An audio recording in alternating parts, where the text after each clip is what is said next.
way to do it.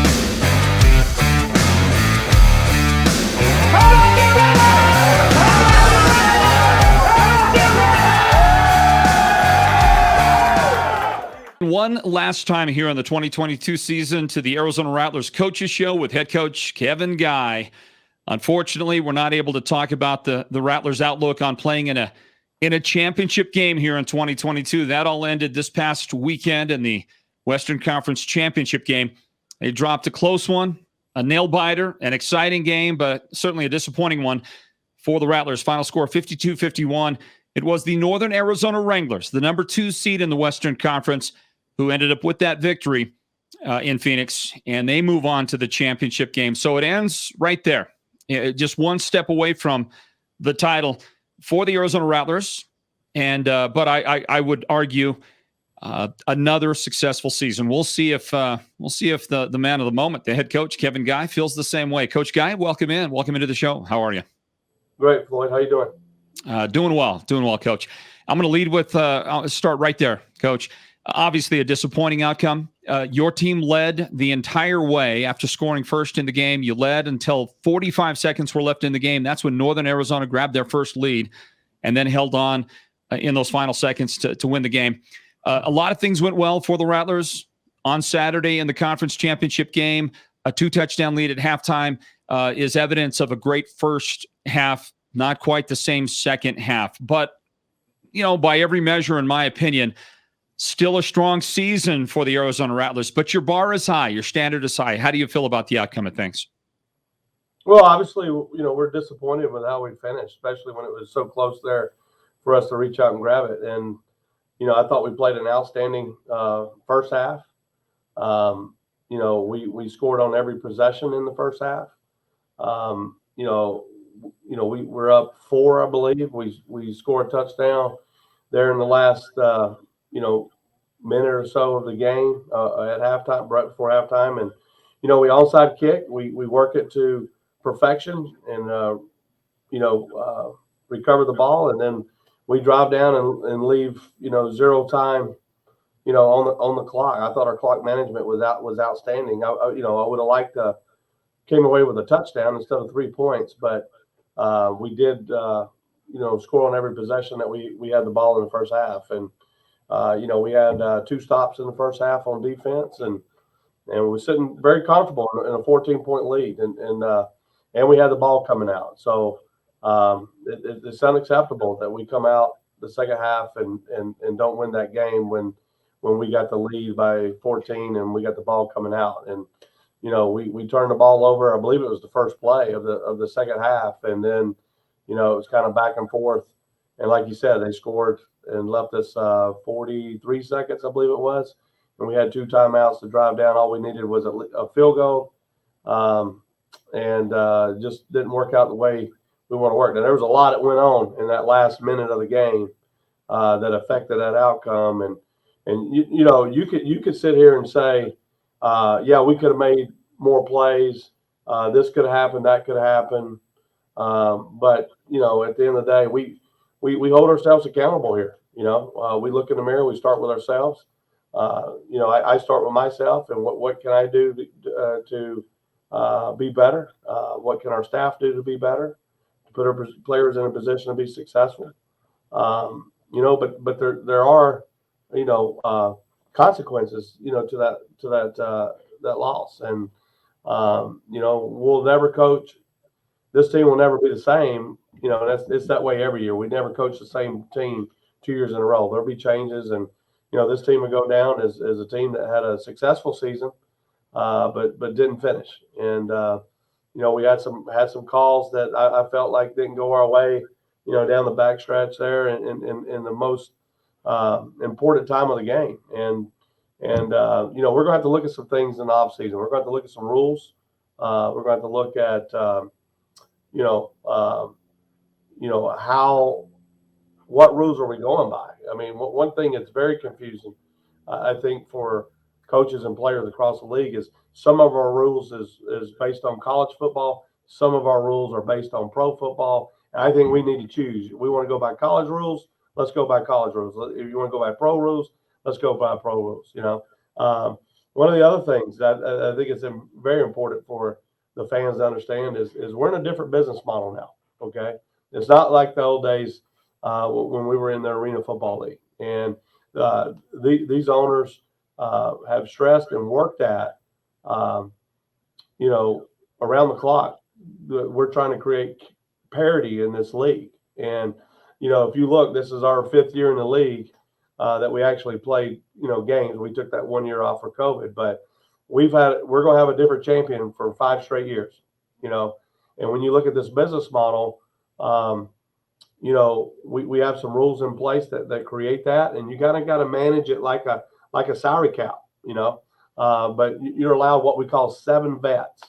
And, I don't like the word vets because after your rookie year, you're a vet, but that's the term that was used, and that's kind of what we adopted. But to be a vet, you have to have more than 3 years of experience. So after your 3rd year, your 4th year, you are classified as a vet. And what the owner's vision in this league is this is an opportunity league, and we 100% buy into the business model. Okay, I think it's good because I was on the other end of the stick when we were in the Arena Football League, and guys would play into their 30s, and then they get through playing, and they're not ready for life. They've just been being an athlete for so many years, and now this league kind of forces you to, you're either going to get an opportunity to try to get in the NFL, or you probably need to move on with life and get your career going. And when we were in Arena League, our average age limit was somewhere around 24, 25 years old to about 32 years old. Okay. Now in this business model, our age range is from 22 to about 25. So are we getting as good as talent? Yes, we are. Okay. Are we losing experience in the game? We are. So I think there's a lot more emphasis now on your coaching staffs being able to develop players. Okay. There's also a difference in maturity. I think anybody in life, no matter what business you're talking about, a 22-year-old to a 25-year-old maturity level, okay, versus a 25-year-old to a 32-year-old maturity level is a huge difference. And so, as we're coaching these guys, teaching them how to be a professional is a big part of this business model. Okay. And so, that's the model we're in. So after we're allowed 7 guys with experience of 4, and everybody's in the same boat. I mean, that's, you have to manage it like a salary cap. Like I said, every team's in the same boat. So you have 7 players that have 4 years or more experience, and everybody else is a 1st year, 2nd year, and 3rd year, and a lot of guys will move on after 1 or 2 years. They don't even get to that 4th year. So we're constantly turning 50, 60% of our roster over. It's like starting over every year. And that's got to be your mindset. We're starting completely over. You have to think like you're an expansion team. Okay. And that's how you got to work it the whole offseason.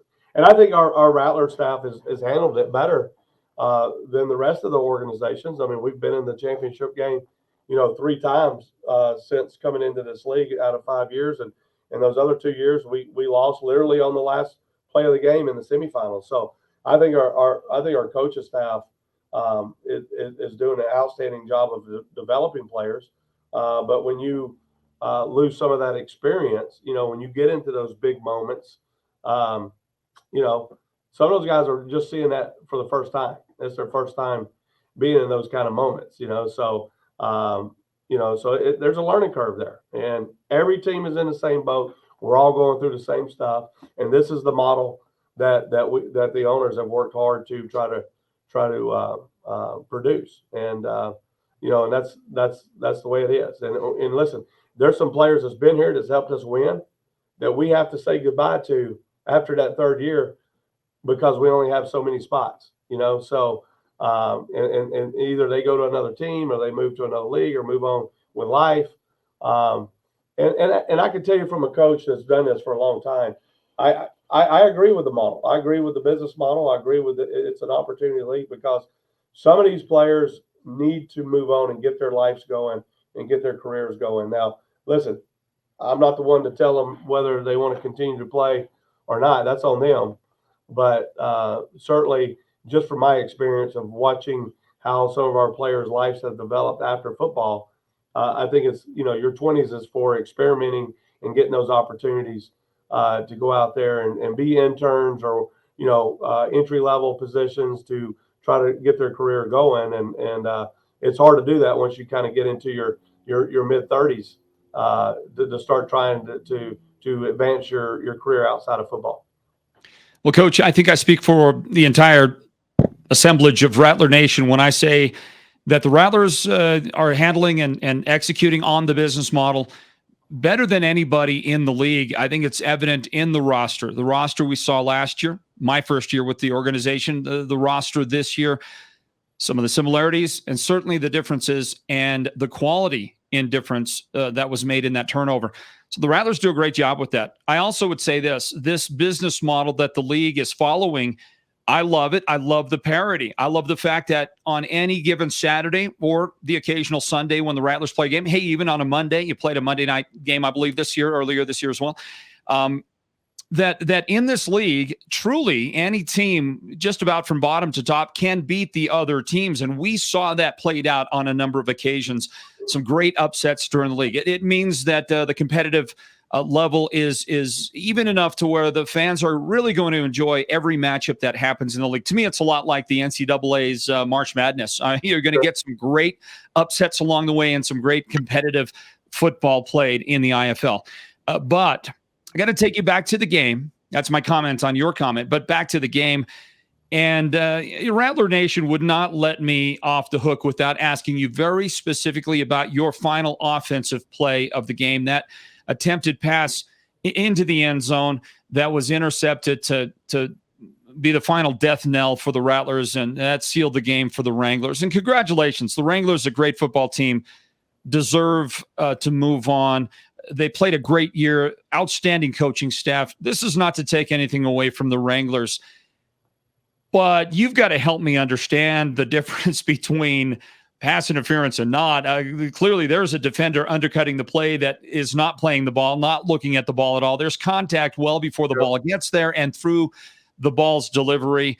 Yeah, you want to let the game be decided on the field in that last moment. But, Coach, that one was a hard one to swallow because from my vantage point, and maybe I don't know closely enough what the rule says and what the rule means, it looks like pass interference all day long to me. But, on the sidelines from your vantage point, then looking at the video afterward, what do you think?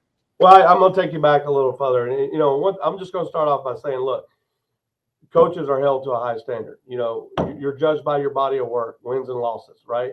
And we have, 10,000 people that are judging us when we step out on the field.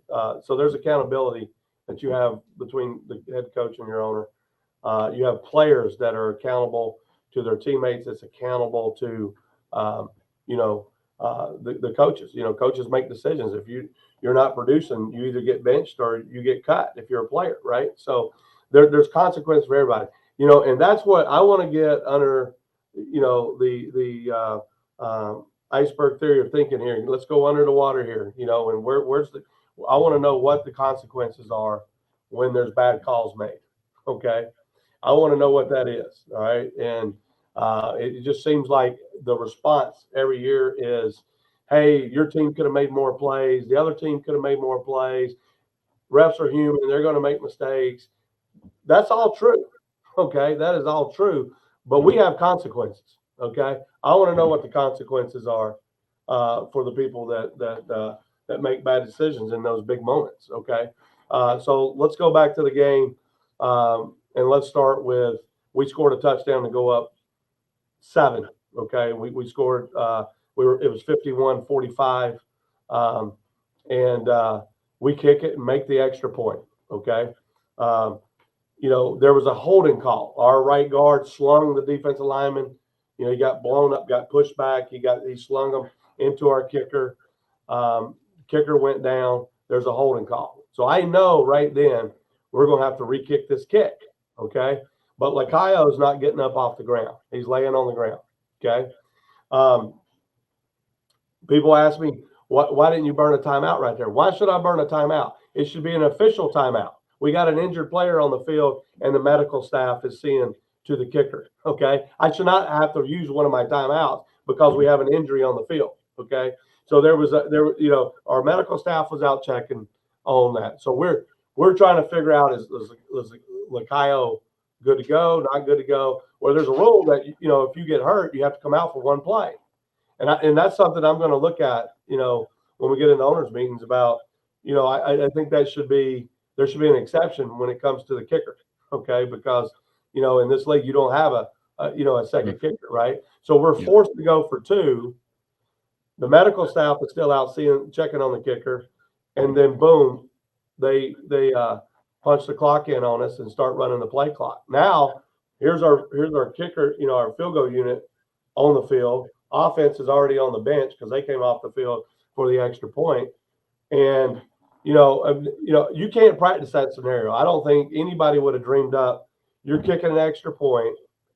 There's a holding call. You make the extra point, so you got to redo it. And your kicker got hurt. I mean, that, you're a lot smarter than a lot of other coaches if you dreamed up that scenario. Okay. But now that it's happened, I promise you, we will definitely have a plan for that. Okay.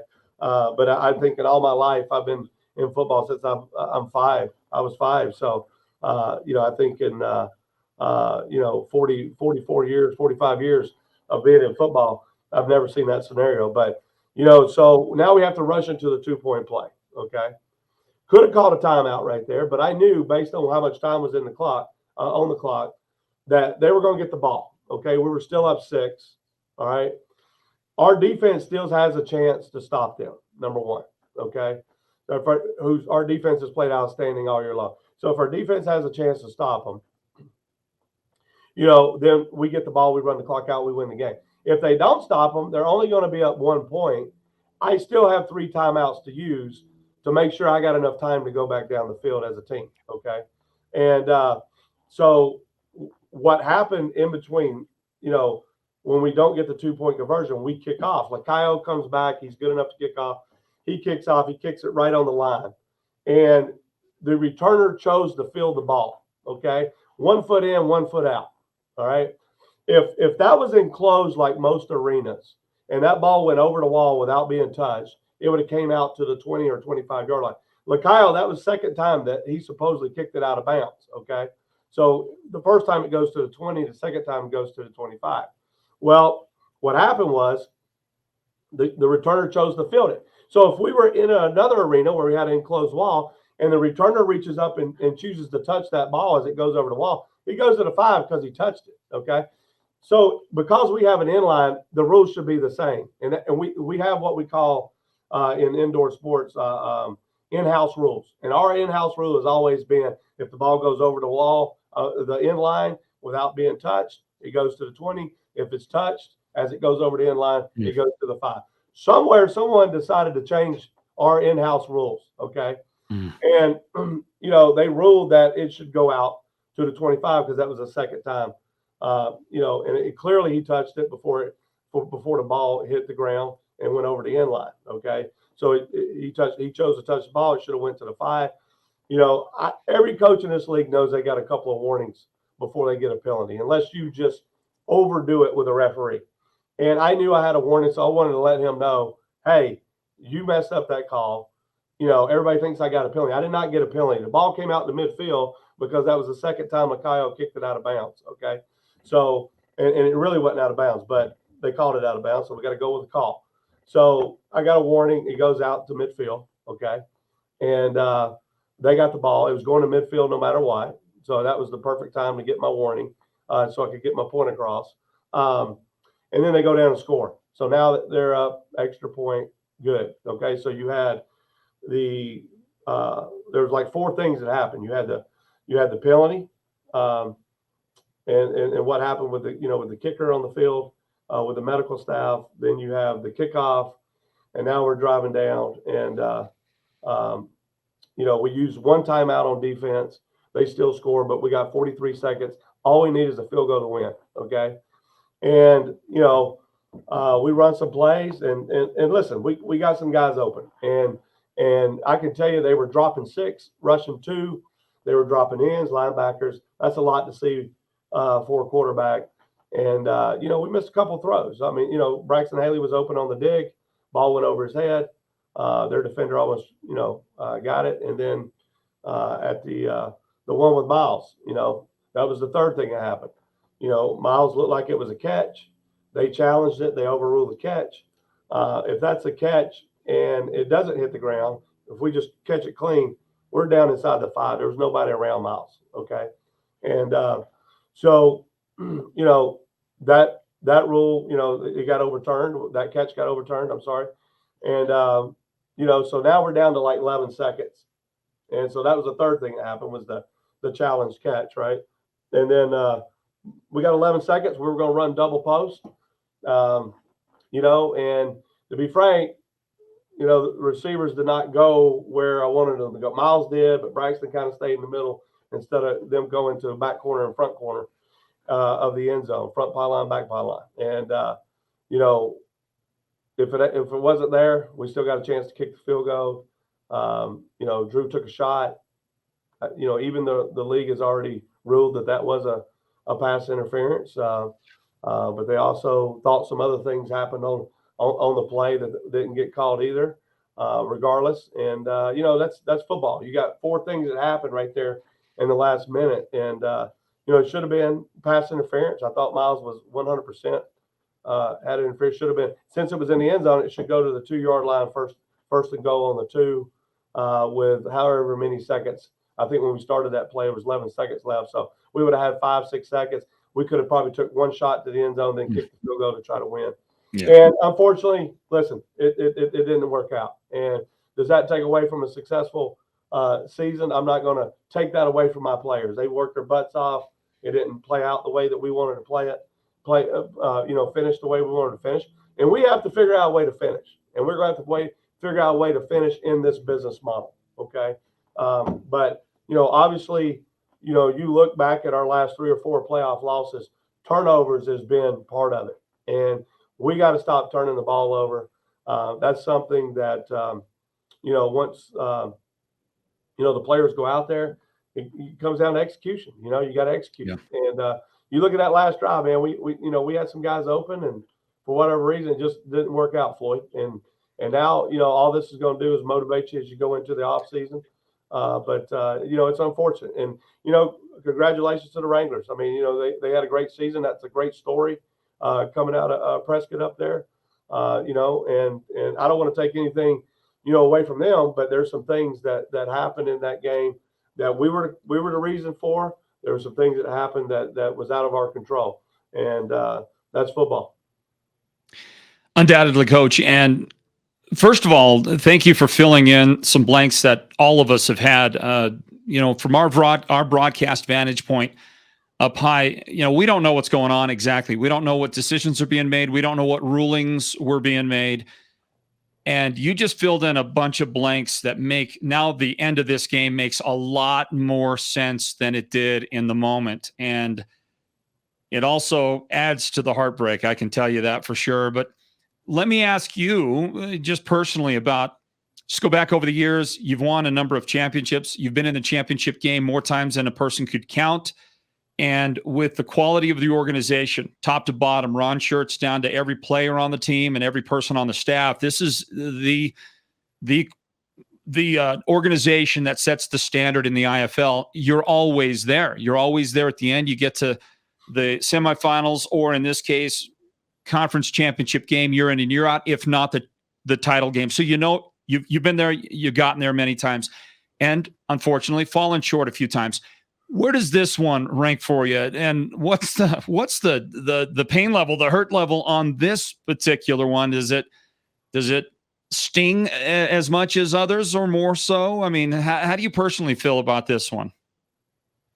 I think it ranks right up there with some of the tough losses. I mean, one thing you can say is, Rattler team or a team that I coach, a team that the staff coaches, we're going to compete to the end. We're in the ball game. We got a chance, Yeah. And sometimes they're going to go your way. Sometimes they're not. I can't tell you how many times Michael Jordan took the game-winning shot. He missed more than he made, but but everybody remembers those great shots that he made, right? And we're in the ball game. We're competing, and we bring guys in here that it's important to them. Me, I'm never going to throw my players under the bus. I always try to deflect it, back to me.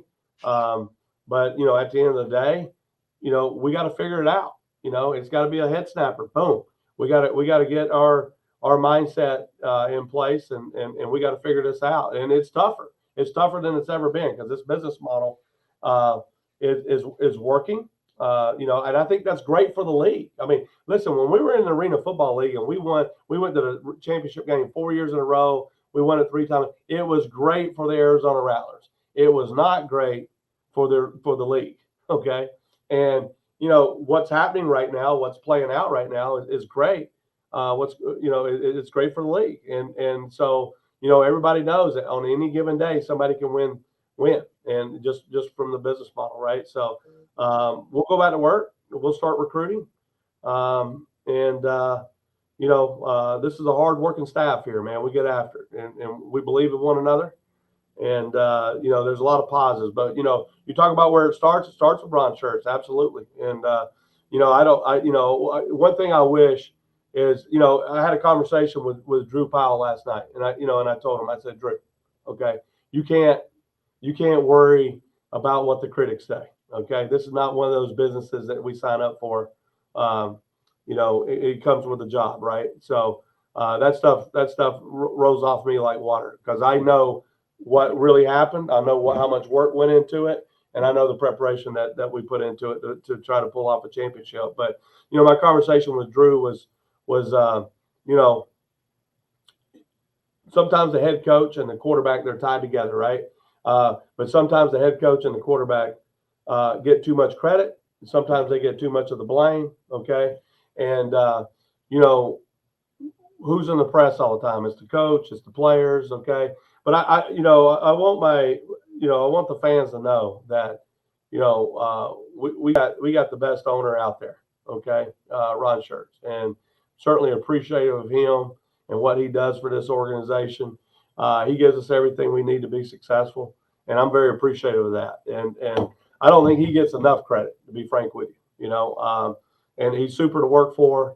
And, he texted me Sunday morning, wanted to know how I was feeling, and I kind of, I'm still in that processing stage, right? And I sent him a long text back, and and he said a few words to me to just boom, get my head back on straight, and that made me get my head back on straight and get back focused to what we got to do, right? And so, Church is great to work for, and he's been outstanding, been a game changer.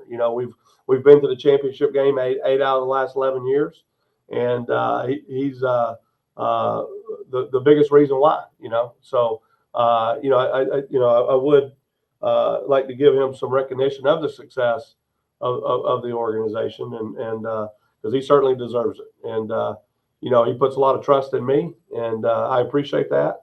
And I promise you, no, there's not a bigger competitor out there than me. I can't stand losing. Okay, and we will look at every possible way to get this organization back in the hunt next year and see if we can't close it out.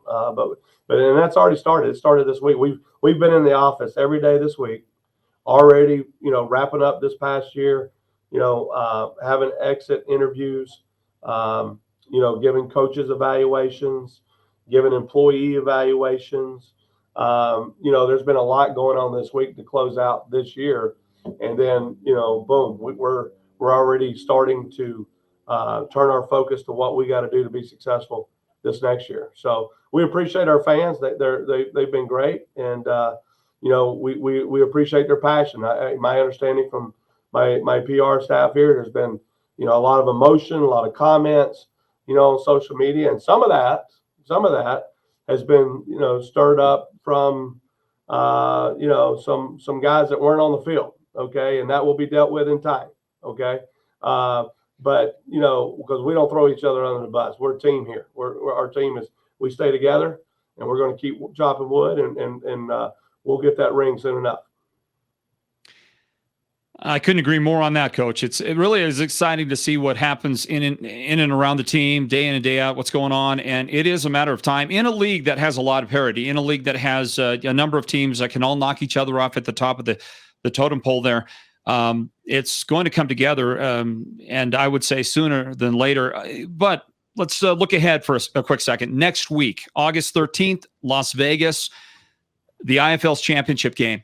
All right, the Wranglers, the Wranglers knock off the number 1 seed in the West, the Rattlers, to get to that title game. Great win for them on the road.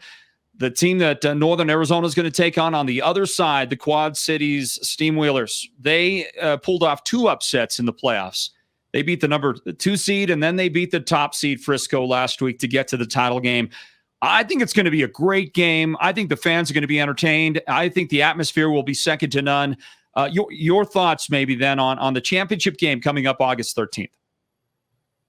Well, I haven't played against Quad Cities. I've watched them from afar, but I can tell you from experience that I've seen teams get hot at playoff time, and they had 2 huge upsets in the playoffs already with Massachusetts and Frisco. And my initial thoughts would be you're going to have to figure out a way to stop that quarterback because he's made a lot of plays for them, and he's an interesting cat.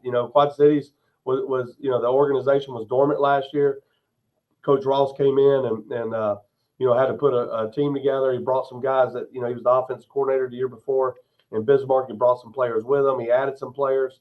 That quarterback was signed to Tucson last year and didn't report. And then this year he decided to report.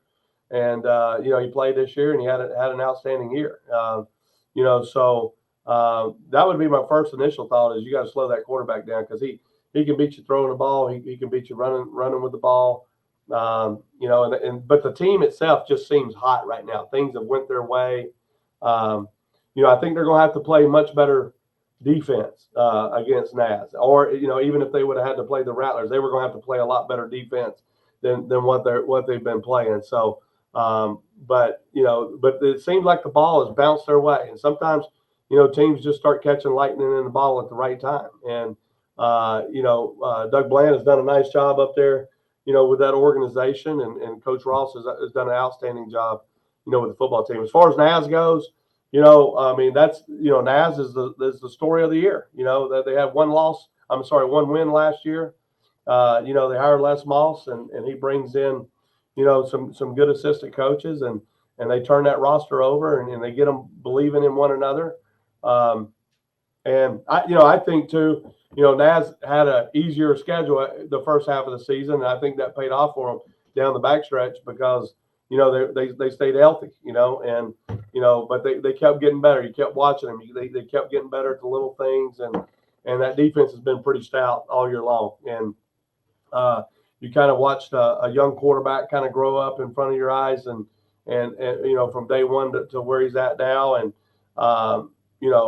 he never had the high completion percentage against us. The first 2 games I think it was 44%. And then this past game, I believe he was around 55%. But so usually, 65 to 70% is winning. He's done that in other games, but against us, we tend to kind of hold his completion percentage down. And sometimes that pays off, sometimes it doesn't. But you got two good football teams that are hot right now, and so it should be an interesting game. I think it's going to be a good day for the league. Obviously we're bothered by it that we're not there. And, once we get through the championship game, probably take a few days off. And I always like to get by myself for about a week so I can go analyze everything, right? Every department, every employee, look at myself in the mirror. I always start there first and hey, what do we got to get better at? But bottom line is, we just got to figure out a way to execute in those situations. And, we have it, and, it's unfortunate, and I'm still bothered by it. It's hard to have these meetings and give up and talk to your team and give those end of the year speeches, because it's never, unless you win it, only one team's going to win it. But unless you win it, those are always tough conversations. But we still got a lot of winners in this organization, and we're going to figure it out. That's for sure. And we're going to recruit hard this year and see if we can't build. We had a lot of young guys on the team this year, and we'll see if we can't build on some of those young guys and try to get the right middle pieces that we need. And we'll see what happens. Well, Coach, this is our final Arizona Rattlers coaches show of the season, and the floor is yours. If you have any last words for Rattler Nation, any final thoughts as we wrap it up? Well, I would say, hey, look, we're all disappointed, right? And but I don't want to take away from the players of them having a successful season. They were able to win 14 games this year. They went 14-4. We all want to hold the trophy up at the end. Certainly, during regular season, we lost one game during regular season, and at home, they certainly give us a great home field advantage. We love their energy. We love playing in front of them.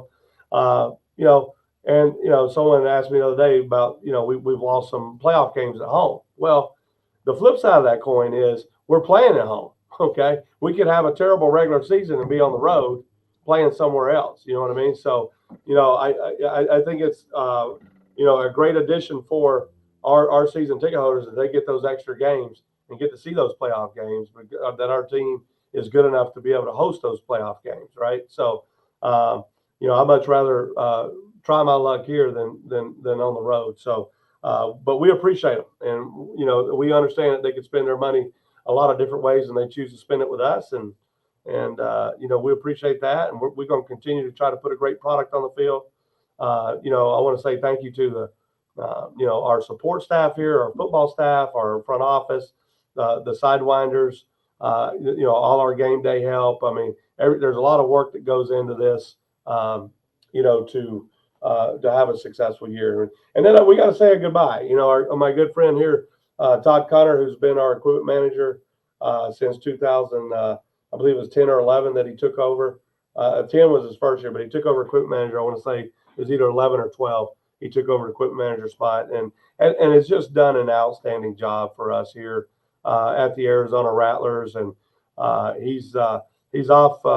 He's off to the Blue Bayou, man. He's going out to be a professional disc golf player, right? And we're happy for him. So go enjoy life. And he already knows if he ever wants to come back, I got a spot for him here. So he's been an outstanding human being, outstanding employee for us. And listen, it all starts with that position behind the scenes, because he does such a great job of taking care of our players, and the service that he gave this organization over the years. We're very thankful for it. So I wish him and Audrey the best, and I'm sure he's not going to be a stranger. He'll still be coming around.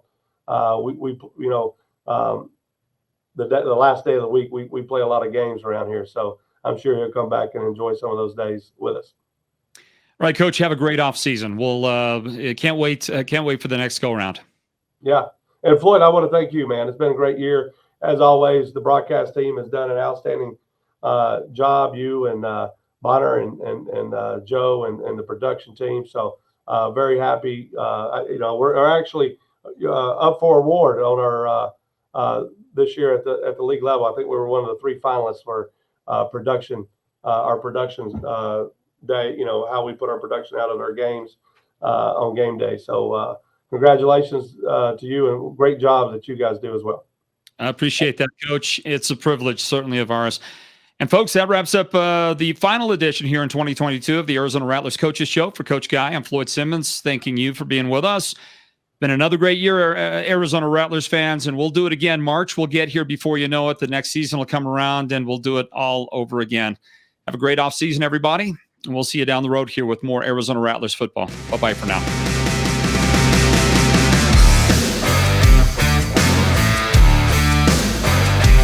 Our guys figured out a way to do it.